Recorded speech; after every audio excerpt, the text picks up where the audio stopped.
Hi there, it's Bonnie with Sew Inspired by Bonnie with another Tuesday's Tips. And today what we're going to talk about is smooth sailing embroidery. And what I mean by smooth sailing embroidery is how to get through your embroidery projects with as little fuss as possible and have everything work the way you want it to on your final project. So please go ahead and give me a shout out if you're here. Let me know where you're coming in from. Go ahead and like and share my page so that Facebook will go ahead and share this out with all our friends and we can have them show up as well. I'm going to click on the Facebook page to make sure that we're showing up okay and the sound is coming through and everything's working well. So again, what we're going to be discussing is smooth sailing embroidery. You'll want to stay until the end because I'm also sharing a tip on hoop burn. Hoop burn comes up quite a bit when we do embroidery, and I'm going to give you some easy tips on how to get rid of that dreaded hoop burn. Okay, it looks like we are ready to go. I wanted to show you a little sneak peek. I have not forgotten about the kitties that I'm working on, the perfect kitties. And this one, I just have a picture preview, but you guys are the first to see him. And I hope to be doing a test sew on him as soon as we're done with our Facebook Live. But I just had to share the next little kitty that we're gonna have for you soon. Okay, smooth sailing embroidery. I have about 4 or 5 tips, and the first tip that I have for you about smooth sailing embroidery is if you haven't done so already, please go out and get your machines serviced. It's probably, you want to get them serviced. If you use them really heavily, maybe once a year, but at least every 2 to 3 years, you want to get your machines serviced with the average use. When I worked in a shop, it seemed like the last quarter was the busiest quarter for sewing machine repairs, and that's because that's when we use them the most. So again, try to beat the rush if we're not too late already and get those machines in. If you have more than one machine, just put one in at a time. Don't take them all at the same time. Just put one in at a time. That way you still have a machine to use to get through your projects. The second tip I have for you, before I leave the machines, always start with a new needle. You should get a new needle when you get your machine serviced. They usually replace the needles. But remember to change your needle out every 8 hours. It's recommended you change those needles out every 8 hours, whether they're bent or not. I know or whether they've broken or not. I know some of you like to use those needles until they just won't work at all anymore, but please change them out every 8 hours at least so that you have a nice sharp needle that's not going to ruin your fabric or put any burrs in, skip stitches, have those normal problems that a dull needle will have. I have a needle case on my website if you're not sure about keeping track of your needles for 8 hours, but I won't go into that right now. But we do have methods to track needles when they're getting old. My number 2 tip, build a test stash. Now what do I mean by a test stash? Well, go look in your closet, and if you haven't purged your closet, this is a good time of the year to do that. Go ahead and go in your closet and pull out some of those clothes that you're no longer going to wear. They just don't look right for today's seasons, or they're just not right, or they're worn out, holes in them, what have you. Pull them out, purge them, but before you donate any of those, look them over. Is this an item that I embroider? For example, do you embroider on polo shirts? Now this polo shirt has a little bit of a bumpy texture to it. This would be perfect for test sews. So you want to maybe repurpose some of these garments that are going out the door for your test stash. You could do an awful lot of test sews on one scrap shirt. I'll call it a scrap shirt. But what I recommend is to take the side seams and just cut up the side seam on each side. It'll still hang on a hanger if you want to hang it in your closet. But cut up through the side seam so that it can lay out nice and flat when you're doing your test sews. So you don't have to worry about, well, the hassles of, you know, moving a shirt up or whatever. You can deal with that when you have the real thing. But for test sewing, you're just wanting to make sure you have the right recipe for stabilizers, and that the stitch out itself is a good embroidery design that's going to work on what you're trying to put it on. So I highly recommend getting a polo shirt out if you do polo shirts. There's also polo shirts that are still stretchy, but they have like a really smooth finish on them. Try those. Grab one of those. This is, I hate to show this, this is kind of a hideous little shirt. It'd be perfect for test sews. This is one of my painting shirts. But it would be perfect for test sews if I were doing something with 100% rayon. It doesn't matter that it has a print on it. You're just wanting to make sure that your outline matches up, that there's no puckers, that you've got things ironed out before you put it on the real deal. So you can test sew on the fronts, the backs, you can even test sew on the sleeves. Again, if you cut that side seam all the way through the sleeve, that sleeve will open up flat and you'll have a pretty good area there to test sew on. Stretchy sweater knit shirts, those are another one that come up often that you might want to use. You might be doing pajama tops or bottoms or whatever for the holidays. Anything that you think you might want to sew on, grab that you're ready to donate and use it for your resource center, aka the sewing room, for your test sews, so that you'll have those to test on instead of your expensive garment. I'd much rather have a mess up and a flub up on something that I was going to donate than something that I just bought out of the store and paid really good money for. So build your test sew stash, whether it be blue jeans, whatever. If you're working on a project and you have a specific fabric that you're using, specific or not, maybe it's even just cotton. If you don't have some cotton that matches it, buy a little bit extra and then test sew on that. Once you have your test sew done and you've got it mastered where it works properly, the outlines are lining up and no puckers and everything looks really good, make a notation of what you did, what stabilizer you used that worked, what the stitch count was of the design as well, because stitch count does make a difference on how many, what kind of stabilizers you're going to use to make everything lay flat.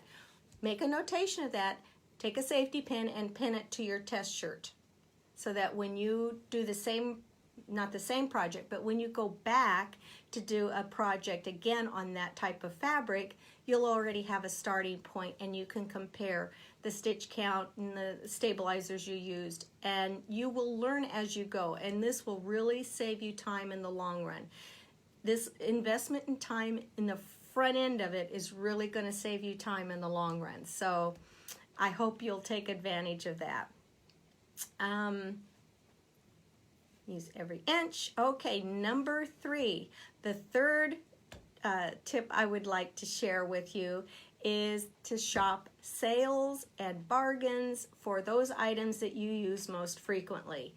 Stabilizer, thread, needles. You don't want to run out of those items when you're in the middle of a project. Who wants to stop when they just finally had, a half hour to sew and have to run to the store because they can't get it done? Go ahead and stock up on those items while you find them on sale so that you have them available for you and it doesn't break into your precious sewing time that you have. I know all of us are really busy and sometimes all we have are 10 or 15 minutes. And if I sit down to my machine and I don't have the right needle, that's a bummer moment. So I highly recommend that you stock up on those items while they're on sale that you use most frequently. all of this in play, I have just put out a blog post yesterday on the website at www.sewinspiredbybonnie.com where I discuss planning for holiday sewing. And on that blog post, I have a free download for you, and it goes over, I have a holiday checklist, and then I also have a holiday sewing planner on the back where you can put down the project that you want to do, what you have on hand, and what you need to still get. And you can take this with you, put it in a little binder, take it with you when you go shopping. So you have a list of exactly what you need for the various projects that you plan on doing. So you might want to stop by the website, get this free download that I created, and check into some more information on planning your sewing for the holidays that are coming up. I want to remind you to be kind to yourself and give yourself permission to say no. Sometimes as sewists, I think it's by nature we're kind of givers. We like to make and create things to give to people. A lot of us very seldom keep anything for ourselves. So it's really easy to say yes, and it's really hard sometimes to say no. But during this holiday season, give yourself permission to say no. I don't have time. We might have to wait until after the holidays or what have you. But that's okay. I want to remind you that you can do anything, but that doesn't mean you can do everything. And I'm just as guilty as the next person of saying, yeah, I can do that. That's okay.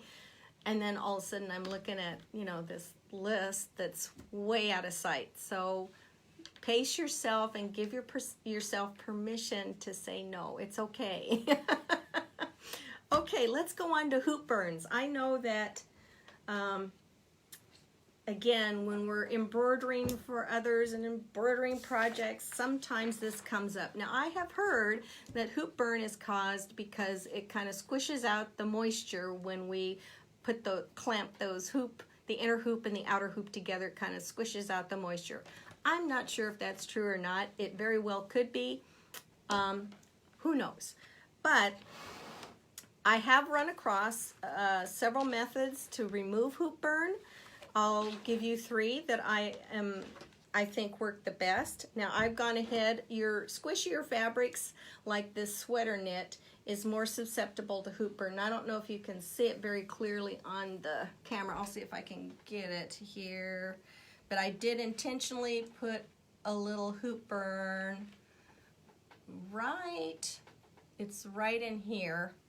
I don't know if you can see that, and you can see the hoop is a 4x4 hoop that I intentionally made a hoop burn on it.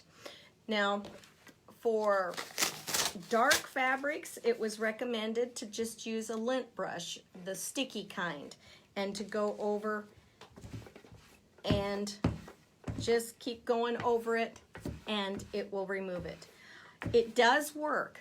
It does work. But I think it takes a little bit longer to do it this way than some other methods. Maybe longer isn't quite accurate because the other methods, they have to dry, so it sort of depends. If you don't want to wait for it to dry, you might want to try the sticky lint brush remover because it is removing it as I'm doing it down here. So that works really well to remove hoop burn. That's method number 1. Method number 2 is to take some spray starch and to add some moisture back in. I'm just going to spray the top here. And then just kind of gently put that, kind of rub it in just gently and then let it dry. And the hoop burn will go away. The third method I like really well is just plain old water. Just spritz the area with some water. Again, you might want to just kind of tap your fingers in there, let it dry, and the hoop burn is gone. Of course, the other method is, the fourth method is to just throw it in the, in the laundry and let the washing machine get rid of it. But I know a lot of us, especially during the holidays, we don't want to throw things in the washing machine right before we give it to them.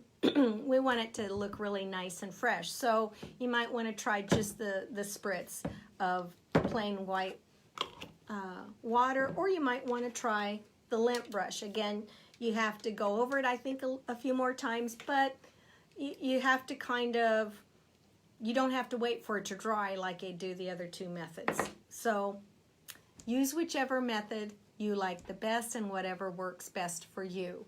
I'm a firm believer, excuse me, that not just one method is the only method to do. We all have our different preferences, so I like to give you options so that you can use the method that works best for you. Okay, let's go over here and see if we have any questions. Again, if you have any questions and you're watching this on the replay, please ask your questions anyway. I will get back to them. Sometimes I can't see all the questions as they're rolling while we're live, so I will get after those once we are off and not live. But I will answer your questions, so please do not feel like just because you didn't get to ask it while I was live that I won't answer it, or if I didn't see it, I won't answer it, because I will. I just, it might take me a little time to actually see it, but that's okay.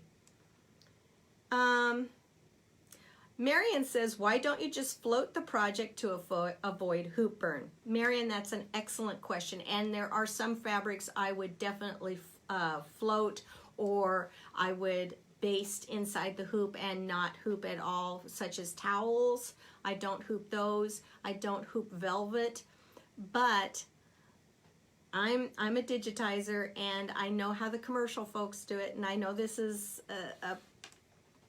a topic of contention maybe, or controversy, I don't know.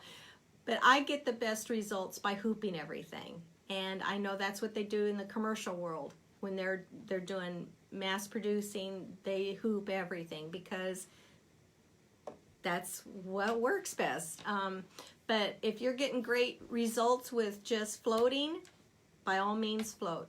Personally, I like to hoop things. I just get better results. My registration typically is better with hooping, so that's why I do it that way.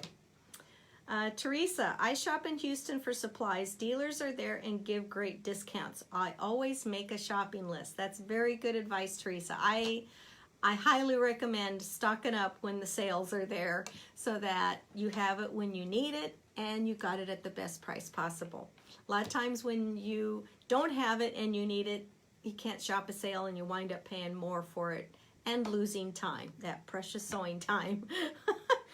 Pam says, what do you do if your hoop pops off in the middle of your design? I'm having trouble getting it in alignment in the hoop and on the stitch out. That's always good. If you don't have, it's really tough to get things realigned if it pops out of the hoop. If you have a machine that has a camera, that works pretty well. But if it's been popped out of the hoop,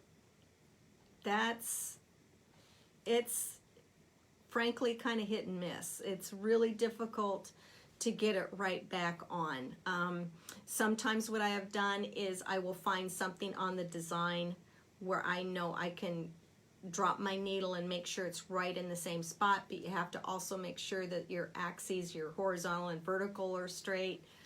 And sometimes you can do that with where the hoop was placed, but it's best to make sure that you have it hooped properly and try not to hoop things that are super thick that have a tendency to pop out.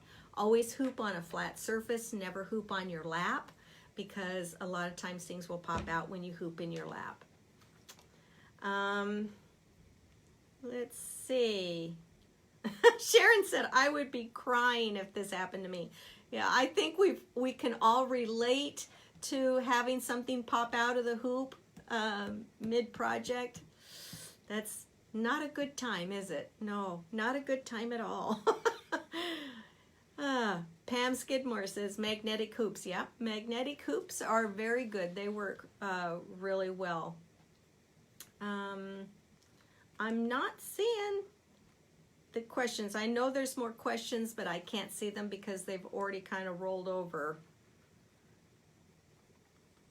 So, let's see. Hi, Carolyn. She says she just got in. You'll be watching the replay, I hope.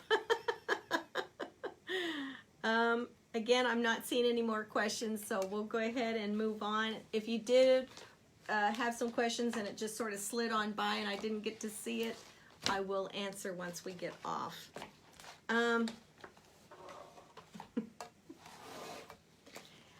If you have a favorite tip that you would like to share with us, please send me your tips at Bonnie@sewinspiredbybonnie.com.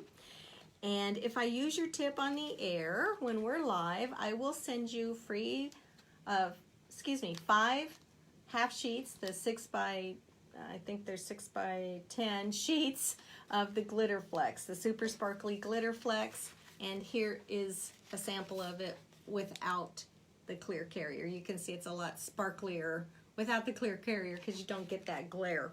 So be sure to send me your tips. And again, if I use it on our Tuesday's Tip Facebook Live, I will send you some Glitter Flex. And with that, I hope that you will go check out the blog about holiday sewing and pick up that free planner. And until then, we will see you next week. Bye-bye for now.